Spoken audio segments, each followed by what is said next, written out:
Welcome to session 4 of the Bible in a Year commentary. If you started this on the 1st of January, then today should be the 4th of January. Today we'll be looking at Genesis 12 to 15 and Psalm 4. But so far in Genesis we have covered the creation and fall of humanity. We've looked at how God created the earth by bringing order to it and then put humans on the earth to spread that order. Instead, the humans chose to do things their own way, leading to violence, death, and pollution of all that God had created. So God decided to wipe everything out as easily as he first made it. Just as he split the waters to create life, he allowed the waters to rush back in and wash away all of humanity and its wickedness. He chose Noah and his family to carry on his purpose and order as humanity was always meant to. However, we saw that Noah and his family were just as vulnerable to the same corruption as those that had come before them. As God describes it, the intention of man's heart is evil from his youth. This is Genesis 8, verse 21. Before long, humanity was just as corrupt and wicked as before. But God had promised not to wipe humanity out again, so this time he chose to disinherit them. He would no longer be their God. Instead, he put other spiritual beings in charge of them. He would then choose a new people to be his, which is where we pick up today. So looking at Genesis 12 to 15, we see God choose Abraham, who is soon to be called Abraham, to be a new nation. And it is this nation that God will be God to.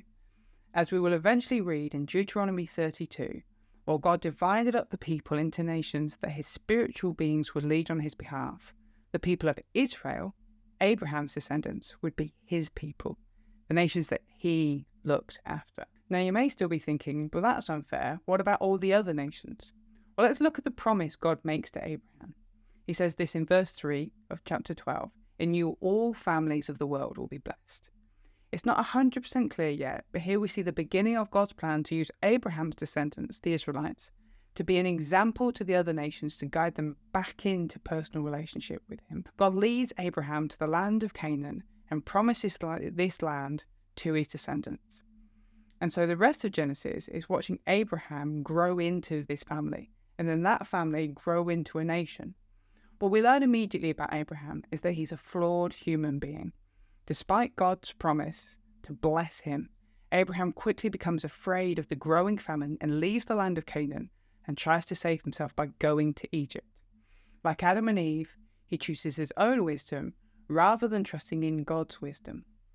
He lies about his wife being his sister and then trades her off to Pharaoh for a load of cattle, and then takes both the cattle and his wife back later when Pharaoh wants nothing to do with him. Just like Eve in the Garden of Eden, the Egyptians see that Sarah was beautiful and they take her, which is the same language in Genesis 3 and the same language we saw in Genesis 6. And so Abraham is literally playing the role of the serpent here with his deception to the Egyptians. Even though God chooses people to be his, at times those same people can play the role of the children of the serpent.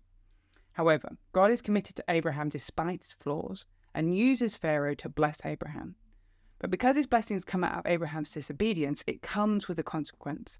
Abraham's newfound wealth causes division between his people and his nephew Lot, who was travelling with him. The two decide to go their separate ways, which will bring its own problems, as we'll see. The land that Lot chose was at war, and Lot and his family are soon taken captive as prisoners of war. Lot had greedily picked the best land he could see, and now his greed had come back to get him. In contrast, Abraham selflessly goes into battle to rescue Lot, and God continues to bless him, giving him victory. This time, Abraham makes sure to honour God by giving 1/10 of his winnings to a priest of God named Melchizedek.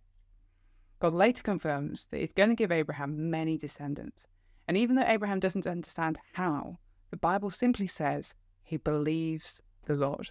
That's Genesis 15 verse 6. This is why the New Testament writers applaud Abraham as our example of faith. We may not understand what God is doing or how he's going to keep his promises to us, but we can still trust and believe in him. So God seals this promise with another covenant, a legally binding contract. This one he seals by walking through a number of cut-up animal corpses. Now this might seem weird to us, but this was the ancient equivalent of spitting and shaking on something. The idea was that if the one who walks through the corpses breaks his contract, may he end up cut open like the corpses were.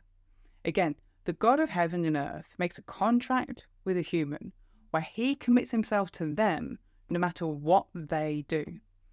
God then warns Abraham that his descendants will be foreigners in a different land, mistreated and enslaved for 400 years. God would use this to bring them out of that land wealthy, so they might return to this land and establish themselves. So then let's look at Psalm 4. This psalm is attributed to King David and can be labelled as another lament psalm, which makes up a third of all psalms in the Bible. Biblical lament is whenever a person takes their pain, hurts and frustrations before God. It tends to include 4 steps: turning to God, bringing your complaint before God, making a request of God, and then declaring trust in God. As always, here is a summary of the structure, but I would recommend checking out the written version of this commentary in the description to properly see the structure for yourself. So in verse 1, we have the psalmist asking God to hear and answer them. In verse 2, we get the complaint. In verse 3, we get them declaring trust in God. Then verses 4 and 5, they offer some wisdom to those who are struggling. And finally, in verses 6 to 8, they declare trust in God. Turning to God, the psalmist's main desire is to know that God is listening. Often when we go through difficult times, the most difficult thing is feeling that God is silent in our struggles. It seems like they are being accused of something, and they are upset that their honour has been turned to shame and that everyone is making up lies about them. But this person chooses to respond to these insults by putting their trust in God.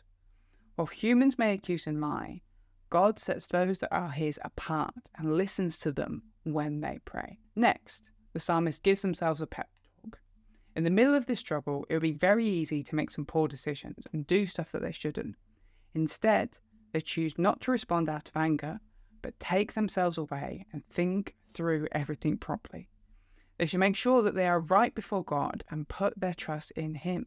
The psalmist is now beginning to pull himself out of this sense of despair. He could continue like many others, wondering if anything good will happen and begging God to be kind to him. But the psalmist knows that God's will is already for him and has given him the joy he needs to survive.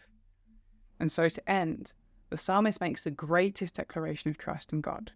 He will sleep peacefully that night, knowing that God is the one who keeps him safe. Just as Psalm 3 is a prayer that was commonly read out in the morning, Psalm 4 was read out in the evening before going to bed each night.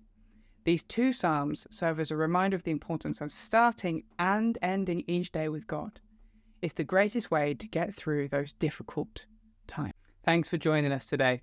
Take a moment to reflect on what you've read and share your thoughts or questions below. If you're watching in the future, then you can click here for the next session, or you can find the full playlist just down here.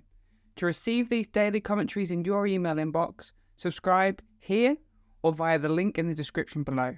Have a great day, and I'll see you tomorrow.